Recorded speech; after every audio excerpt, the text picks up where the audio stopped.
A heavy wooden door was stuck fast against a pile of fallen books on the floor. The entryway of the small village library smelled of old paper, accumulated dust, and long abandonment. It had been 3 years since anyone had stepped inside. Shelves sagged, carpets lay rolled in the corners, and dozens of volumes rested scattered across the wide floorboards, covered by a fine layer of dry earth. Perhaps this is just another one of those quiet stories, meant to soothe. And sometimes, that's all we truly need. Outside, the night rain fell with a steady rhythm. Drops tapped against the tall window panes and streamed down in thin lines. The man pushed the door with his shoulder, slowly, until he created enough space to slip through. He gazed into the dark hall. It was utter disarray. Everything was out of place, forgotten, and silent. He released the knob, stepped inside, and decided he wouldn't leave. This night would be dedicated to restoring order to the space. By morning, the library would once again be a haven of peace, clean, and ready to welcome anyone who wished to read. He took off his wet coat.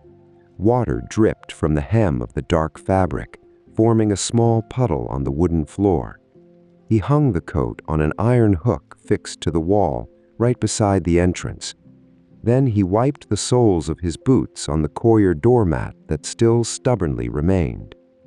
The sound of the rain outside seemed to isolate the library from the rest of the world, creating a bubble of time and space where only simple, honest work mattered.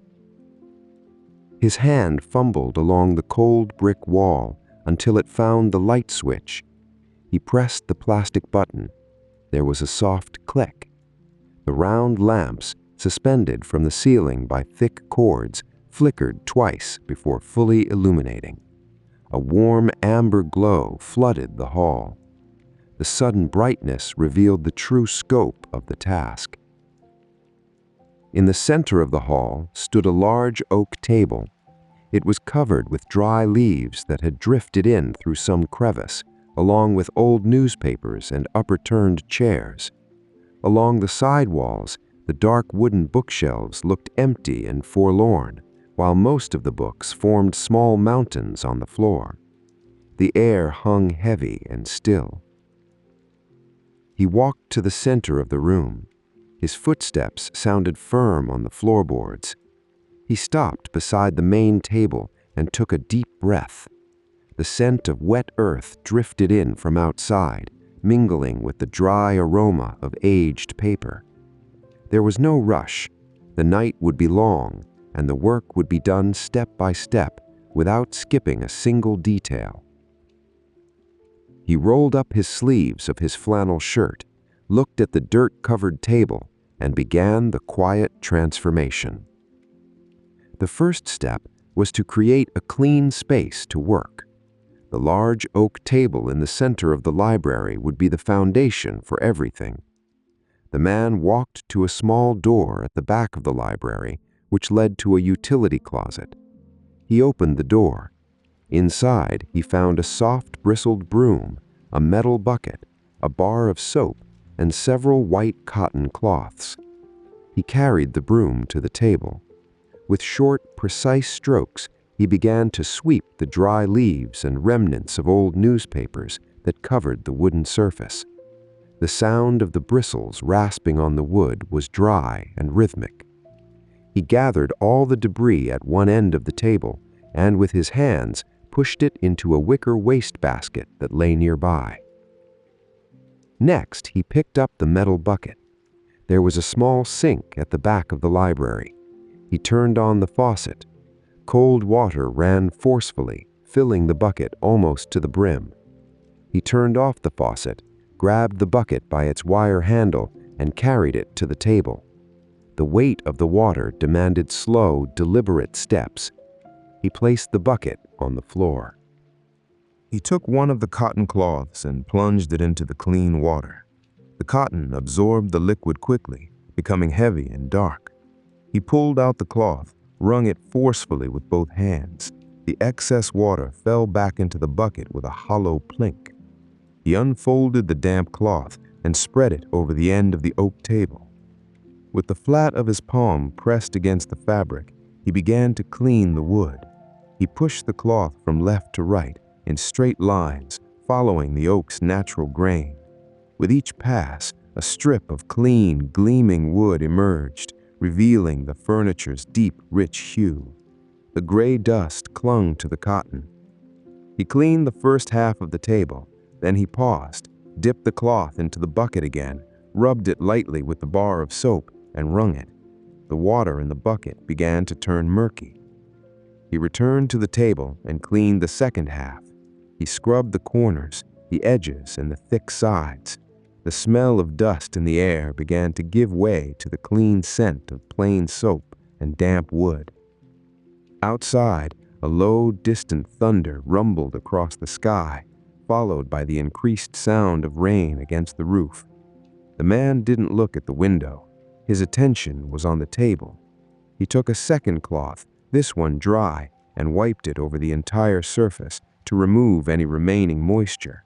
The wood drank in the care. The tabletop was now smooth, clean, and inviting. With the table ready, he righted the 4 chairs that were resting upon it.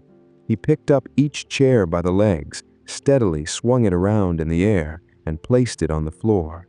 The wooden legs met the floorboards with a solid thud. He passed the damp cloth over the backrest and seat of each. Now there was a pocket of order amidst the chaos. The large table was clear, clean, and surrounded by chairs ready for use.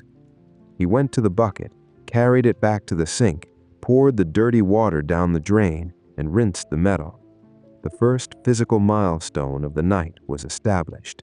From that clean table, the rest of the library would begin to take shape. With the table clean, it was time to address the books scattered on the floor. There were hundreds of them, forming small, uneven mounds near the shelves, as if they had simply slipped from their perches over time. The man pulled one of the clean chairs closer and sat facing the largest pile of books. He stretched out his arms and picked up the first volume. It was a thick book with a navy blue cloth cover. He held it with both hands. A layer of fine dust covered its spine. He took a soft bristled brush, which he had brought from the closet, and swept it over the fabric. The dust released into the air and settled on the floor. He opened the book. The pages were intact, slightly yellowed at the edges, but firm. The scent of stored paper rose to his face. He closed the book and placed it on the clean table. This would be the stack of books ready to return to the shelves. He picked up the second book. It was smaller, with a hard cardboard cover and worn corners. He passed the brush over it. The red cover revealed faded, almost erased gold lettering. He opened it carefully. The binding was sound. He placed it on top of the blue book on the table. The work demanded patience and a steady rhythm. Pick up the book, assess its weight, brush the front cover, turn it over, brush the back cover, clean the spine, open to check the pages, close it, place it on the appropriate stack. Outside, the rain continued. The sound of water tapping on the leaves of the trees near the window created a curtain of white noise that filled the hall. Inside the library, the only sounds were the whisper of the brush over the fabric and leather covers and the gentle thud of each book being placed on the table. The third book he picked up was different. It was a heavy brown leather volume. When he lifted it, the front cover partially detached from its spine, hanging by only a few fragile cotton threads. The first pages were loose. He held the parts carefully so not to tear anything further. He did not place it on the table stack. Instead, he placed it on a second chair beside him. That would be the stack for mending. He continued. A book of poetry with a light green cover, intact, to the table. A botany manual with dog-eared pages. He gently smoothed the corners with his fingertips, calming the paper. To the table. An old novel with its spine torn halfway through. To the mending chair. Gradually, the floor around him began to clear. The wooden floorboards reappeared. The stack on the oak table grew, forming a colorful tower of clean spines. The stack on the chair beside him also grew, but at a slower pace. He did not rush his movements. He looked at each cover, felt the texture of each material. Some books had rough covers, others were smooth and cool to the touch. He cleaned a large geographical atlas. The book's weight required him to use both arms to lift it and place it at the bottom of the main stack. After almost an hour of repetitive, calm movements, the last small mountain of books on the floor disappeared. The man rose from the chair. He stretched his back and looked at the clear floor. The feeling of space in the hall changed immediately. There were no more obstacles in the way. The disorder had been sorted and separated. The books now waited, clean and divided, ready for their next step. The man walked to a dark corner of the library, where there was a small writing desk with narrow drawers. He opened the first drawer. The sound of wood sliding over wood broke the silence for an instant. From within, he took out a shallow wooden box filled with internal compartments. It was an old bookbinding repair kit. He carried the box to the main table and placed it beside the chair where the damaged books lay. He opened the lid. Inside, there was a glass jar of thick white glue, a short, stiff-bristled brush, a polished bone folder, spools of raw cotton thread, a small metal scissors, and pieces of bookbinding cloth in various colors. He sat down again and picked up the first book from the repair stack, the heavy brown leather volume with the loose cover. He opened the glue jar. The scent was faintly sweet and chemical. He dipped the tip of the brush into the glue, taking only a small amount. With his left hand, he held the book cover in the correct position. With his right hand, he passed the brush into the open crevice. The white glue covered the old cardboard and loose threads. He spread the glue in a thin, even layer, ensuring there was no excess that could seep and bind the pages together. After applying the glue, he closed the book cover firmly. He picked up the bone folder. It was a smooth tool, yellowed by time, perfectly adapted to his hand. He pressed the tip of the bone folder on the spine's crease, sliding from top to bottom. The movement forced the leather to re-adhere to the book's structure. He repeated the movement 3 times, applying constant pressure. The cover felt firm. To ensure it dried correctly, he took 2 heavy books from the intact stack and placed them on top of the mended book, creating an improvised press. He picked up the next book. It was a thin volume of short stories whose page spine had torn, leaving the page stitching exposed.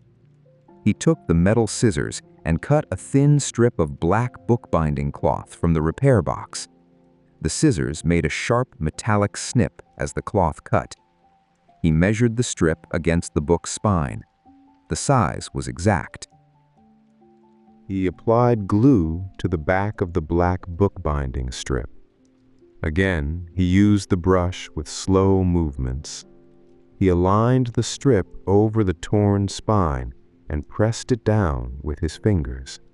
The new fabric seamlessly covered the flaw. He used the bone folder to smooth the edges of the fabric, ensuring no air bubbles remained. The book looked whole again, and he placed it under another weight to dry. The sound of rain continued outside. A gust of wind made the drops tap harder against the glass of the nearest window, but the library's interior remained warm and centered. He worked on 5 more books. He glued loose pages, reinforced crushed cardboard corners, and secured loose stitching. His hands moved with precision of someone who knows the weight of materials. He wasn't trying to make the books new. He was simply restoring to them the integrity needed to be read without falling apart. When the last book was mended and placed under weight, he closed the glue jar. He cleaned the brush with a damp cloth, removing all the white residue from the bristles. He put the scissors, thread, and bone folder back in their respective places in the wooden box. He closed the lid of the box. The damaged books were now safe, resting, and drying. The healing work was complete. Now that the books were clean and mended, the empty shelves on the side walls needed to be filled. The shelves were made of solid, thick, dark wood, held up by wrought iron brackets. Before placing any books, the man took a dry cloth and walked to the first bookshelf on the left. He wiped each shelf, from the highest he could reach to the one closest to the floor, removing any lingering dust. He returned to the central table. He looked at the great stack of books ready. He decided to start with the largest and heaviest volumes, which would provide a solid visual foundation for the room. He picked up an armful of encyclopedias and dictionaries. The weight against his chest was considerable. He walked to the back bookshelf. He placed the first volume on the lowest shelf. The sound of the book touching the wood was a soft, satisfying thud. He picked up the second volume and slid it next to the first. The leather cover of one lightly scraped against the cloth cover of the other. He adjusted both so that their spines were perfectly aligned with the shelf's front edge. He didn't like books pushed all the way to the back. He preferred them to form a straight, unbroken line at the front. He returned to the table, picked up another armful of large books, and repeated the process. Gradually, the bottom shelf was filled from end to end. The bookshelf, once hollow and light, now seemed anchored to the floor by the weight of the knowledge within. He moved to the medium-sized books, novels, history books, biographies. He took 10 at a time. He walked to the shelf, chose a shelf at waist height, and began to line them up. He organized them by color and height, creating gentle visual waves on the shelves. A block of red spines, followed by a transition to shades of brown and green. The process was purely aesthetic and intuitive. The back and forth movement between the table and the shelves created a new rhythm in the room. Pick up the books, walk, place on the shelf, adjust the spine, return. The hall, which hours earlier had looked like an abandoned storage room, began to acquire the geometry of a true library. The vertical lines of the books broke the stark emptiness of the walls. At one point, he picked up a set of small poetry books. They were thin volumes with delicate covers. He chose a shelf at eye level near the window. He placed the books there, one by one. They seemed light and easy to pick up. He used a heavy L-shaped metal bookend to hold the row of thin books and prevent them from toppling sideways. The central table gradually emptied. The stacks dwindled until only the clean wooden surface remained. He went to the pile of books that were drying under the weights. He touched the glue of the first mended book. It was dry and firm. He removed the weights. He carefully picked up the restored books and found special places for them on the shelves. The brown leather book, now with its cover firm, was placed on a central shelf, surrounded by volumes of similar size. He took a step back and looked at the walls. The shelves were no longer empty. They were filled with colors, textures, and forms. The spines formed an organized mosaic that warmed the space. The library had reclaimed its soul. The weight of the books on the walls seemed to embrace the room, creating a sense of isolation and protection against the continuous rain falling outside. The space was finally organized. With the walls filled and the center of the hall clear, all that was left was to prepare the space where people could sit and linger. A library is not just a place of storage, it is a place of presence. The man walked to the back of the hall, where there was a small alcove near a tall window. In that corner, covered by a dusty white sheet, was an armchair. He pulled off the sheet. Dust rose in a fine cloud and quickly dissipated. The armchair was large, upholstered in moss-green velvet, with wide arms and a high back. It was an old piece of furniture, but it looked incredibly comfortable. He patted the upholstery a few times to release any superficial dust. The velvet was intact.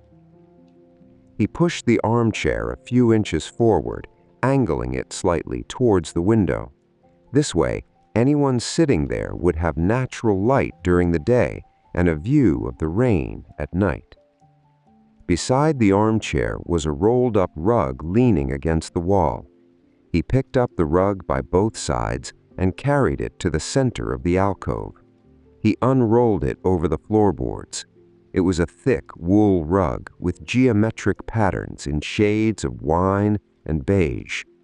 The rug covered the area beneath the armchair, bringing softness to the hard floor and defining the reading space. He went to the large central table, picked up a small round wooden side table he had cleaned earlier, and carried it to the alcove. He placed it to the right of the armchair. The side table was simple, with 3 slender legs and a smooth top. In the back closet, he found a brass lamp with a frosted glass shade. He brought the lamp, placed it on the side table, and uncoiled its braided cloth cord. He plugged it into a nearby outlet in the wall's baseboard. He reached for the small metal pull chain hanging from the lamp and tugged.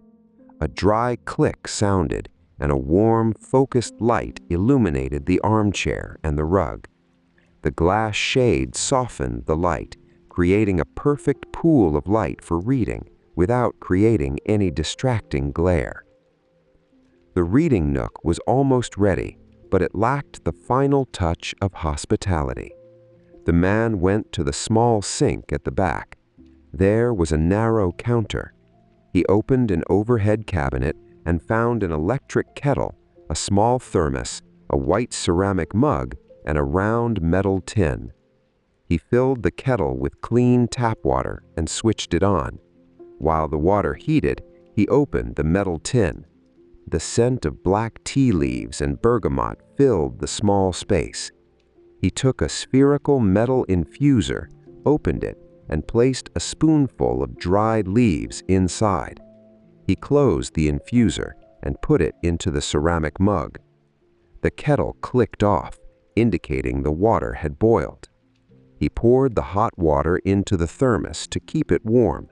He placed the thermos, the mug with the infuser, and the tea tin on the small wooden tray. He walked with the tray in his hands, crossing the now clean hall, passing the organized bookshelves, until he reached the illuminated alcove. He placed the tray on the round side table right beside the brass lamp. The reading nook was complete. The green armchair waited on the soft rug. The lamp's light created an intimate atmosphere. The tray with the tea essentials promised warmth and comfort. Outside, the rain continued soaking the earth and washing the panes, but within that small corner, everything was dry, warm, and prepared. The physical work was done. The man paused in the center of the alcove and looked around. The difference between the moment he had opened the jammed door and now was immense. The scent of abandonment had vanished, replaced by the aroma of clean wood, aged paper, and warm tea. The shelves, once forlorn and empty, now displayed straight, colorful rows of books.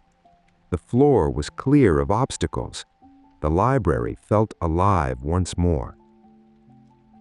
He walked to the side table. He picked up the thermos, opened the lid, and poured the steaming water into the white ceramic mug. The water covered the metal infuser. Immediately, the water's color began to change, taking on a deep golden hoe. Steam rose in thin spirals, carrying the robust, comforting scent of black tea. He let the infuser steep in the water for a few minutes. While the tea steeped, he walked to the nearest bookshelf. He lightly ran his fingers over the spines of the books he himself had cleaned and organized.